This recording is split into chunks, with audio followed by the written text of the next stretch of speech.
The first day I met Bryce Losky, I flipped. Honestly, one look at him and I became a lunatic. It's his eyes. Something in his eyes. They're blue and framed in the blackness of his lashes. They're dazzling.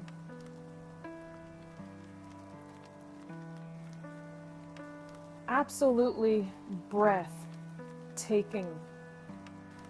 It's been over 6 years now, and I learned long ago to hide my feelings. But oh, those first days. After those first years, I thought I would die for wanting to be with him. 2 days before the second grade is when it started. Although the anticipation began weeks before, ever since my mother had told me that there was a family with a boy my age moving into the new house right across the street.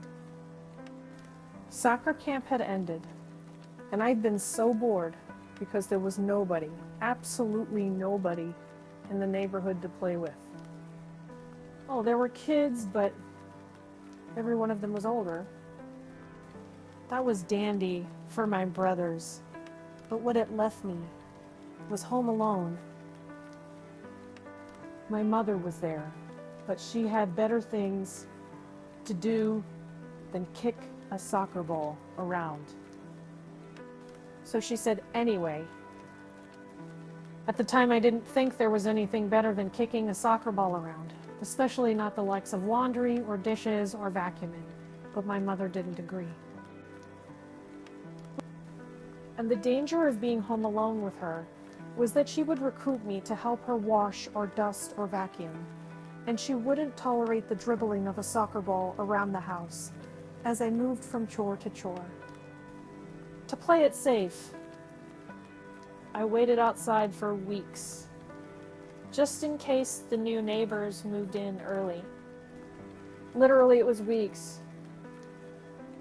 I entertained myself by playing soccer with our dog Champ. Mostly, he'd just block, because a dog can't exactly kick and score. But once in a while, he'd dribble with his nose. The scent of a ball must overwhelm a dog, though, because Champ would eventually try to chomp it, then lose the ball to me.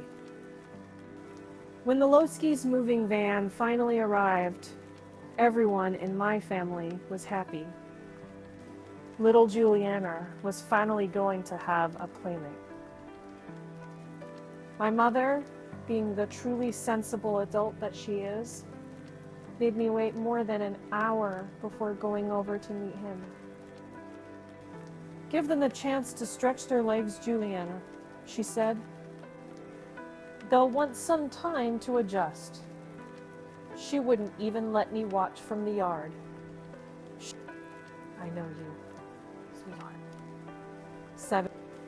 Somehow that ball will wind up in their yard, and you'll just have to go retrieve it. So I watched from the window, and every few minutes I'd ask, now? And she'd say, give them a little while longer, would you? Then the phone rang. And the minute I was sure she was good and preoccupied, I tugged on her sleeve and asked, now? She nodded and whispered, okay, I'll be over there in a minute. I was too excited not to charge across the street, but I did try very hard to be civilized once I got to the moving van. I stood outside, looking in for a record-breaking length of time, which was hard, because there he was. About halfway back, my new sure-to-be best friend, Bryce Losky. Bryce wasn't really doing much of anything. He was more hanging back, watching his father move boxes onto the liftgate. I remember feeling sorry for Mr. Losky because he looked worn out, moving boxes all by himself. I also remember that he and Bryce were wearing matching turquoise polo shirts. which I thought was really cute. Really nice. When I couldn't stand it any longer, I called high into the van, which made Bryce jump. And then, quick as a cricket, he started pushing a box like he'd been working all along. I could tell from the way Bryce was acting so guilty that he was supposed to be moving boxes, but he was sick of it. He'd probably been moving things for days. It was easy to see that he needed a rest. He needed some juice.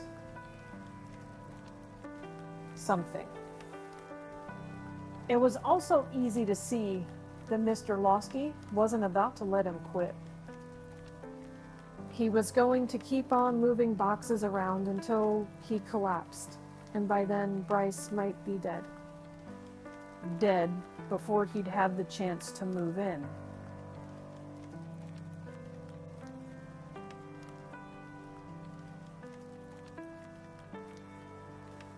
The tragedy of it catapulted me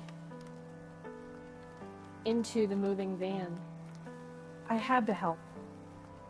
I had to save him.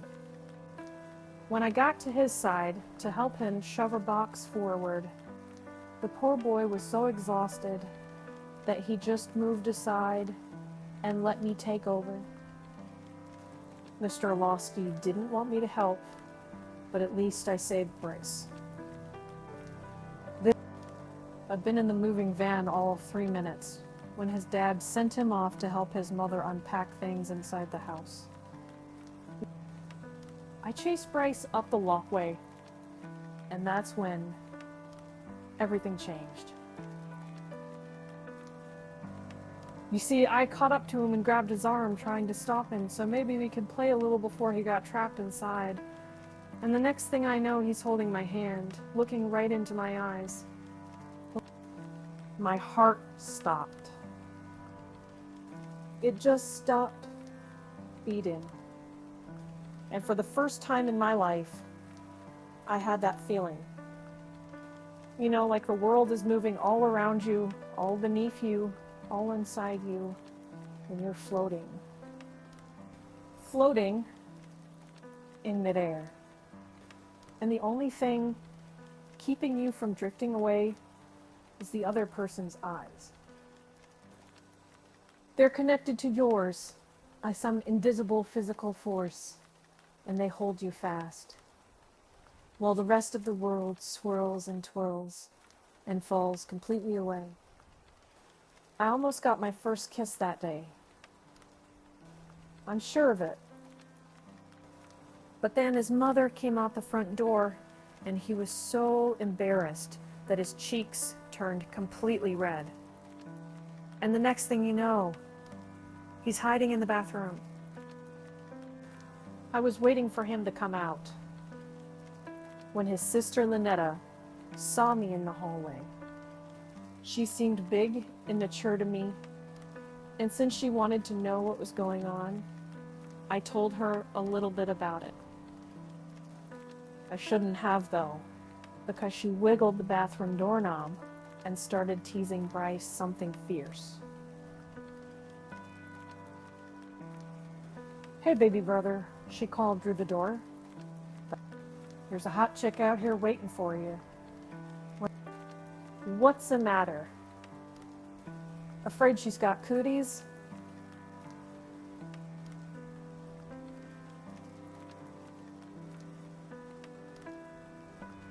It was so embarrassing. I yanked on her arm and told her to stop it, but she wouldn't. So finally, I just left.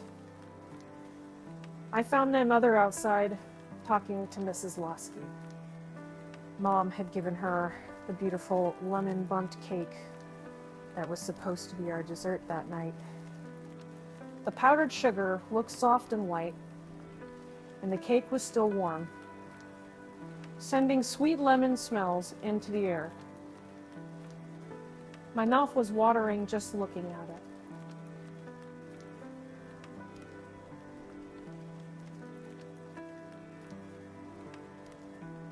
But it was in Mrs. Losky's hands, and I knew there was no getting it back. All I could do was try to eat up the smells while I listened to the two of them discuss grocery stores and the weather forecast. After that, Mom and I went home. It was very strange. I hadn't gotten to play with Bryce at all.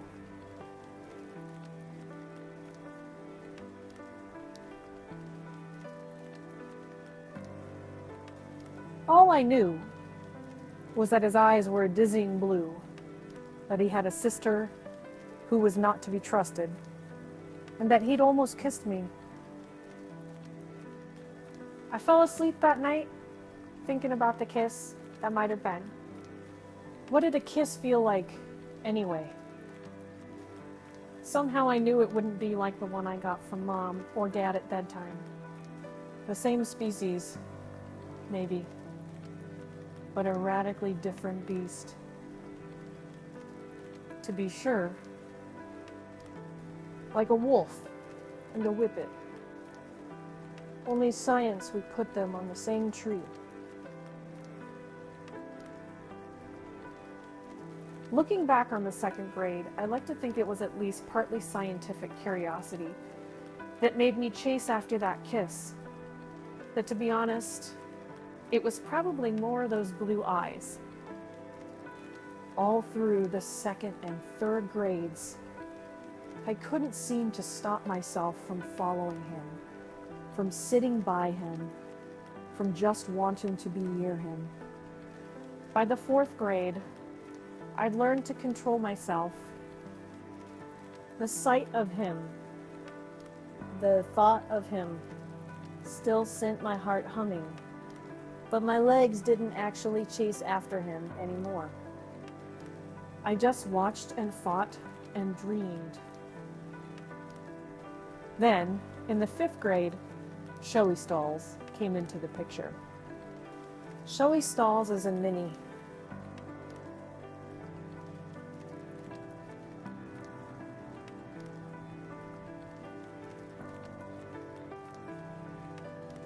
A whiny, gossipy, backstabbing Minnie who says one thing to one person and the opposite to another. Now that we're in junior high, she's the undisputed diva of drama. But even back in elementary school, she knew how to put on a performance. Especially when it came to PE. I never once saw her run laps or do calisthenics. Instead, she would go into her delicate act, claiming her body would absolutely collapse from the strain if she ran or jumped or stretched. It worked. Every year. She'd bring in some note and be sure to swoon a little for the teacher the first few days of the year, after which she'd be excused from anything that required muscles. She never even put up her own chair at the end of the day. The only muscles she exercised regularly were the ones around her mouth, and those she worked out nonstop. If there was an Olympic contest for talking, Shelley Stalls would sweep the event. Well, she'd at least win the gold and silver, one medal for each side of her mouth.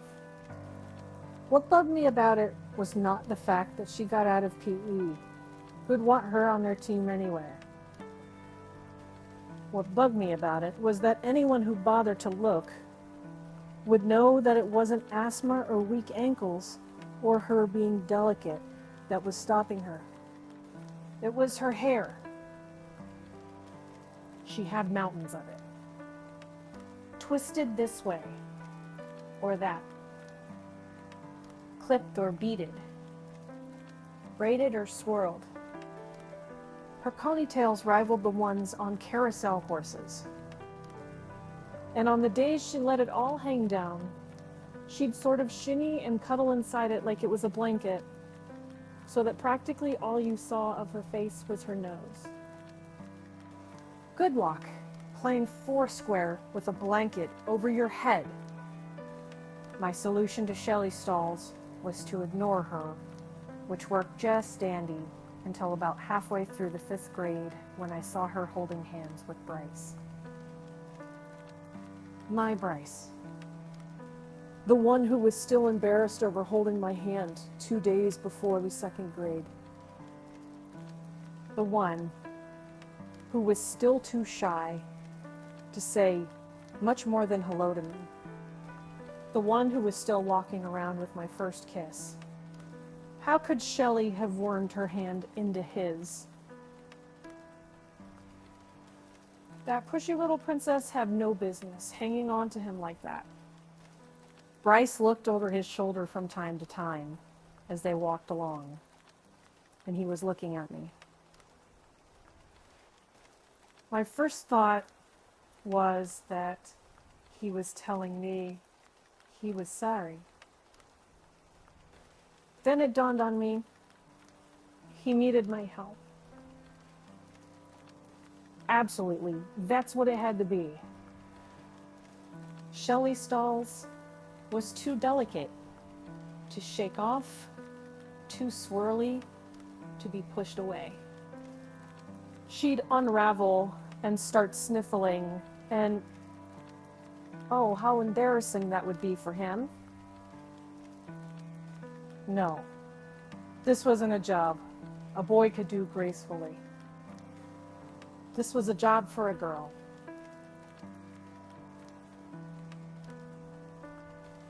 I didn't even bother checking around for other candidates. I had her off of him in 2 seconds flat. Bryce ran away the minute he was free, but not Shelley. Oh, no.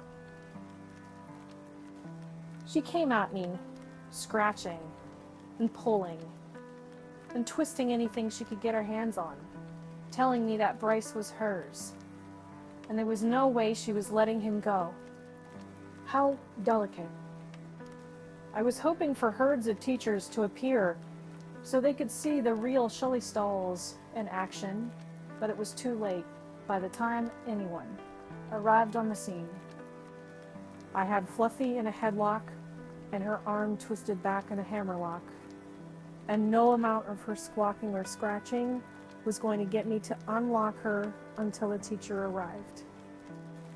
In the end, Shelley went home early with a bad case of mussed up hair, while I told my side of things to the principal.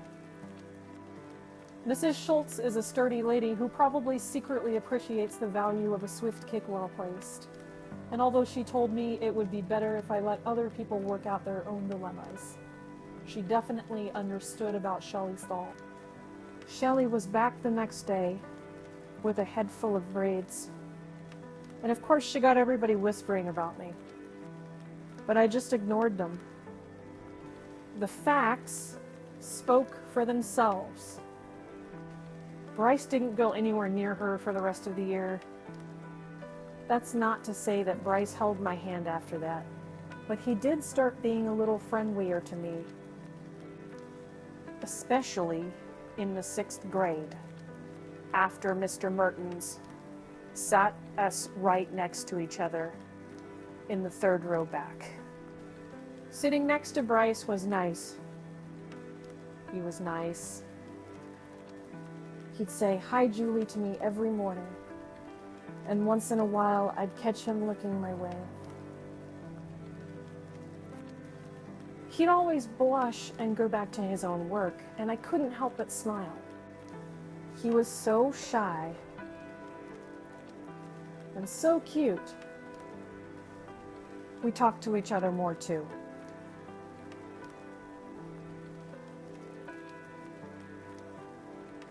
Especially after Mr. Mertens moved me behind him.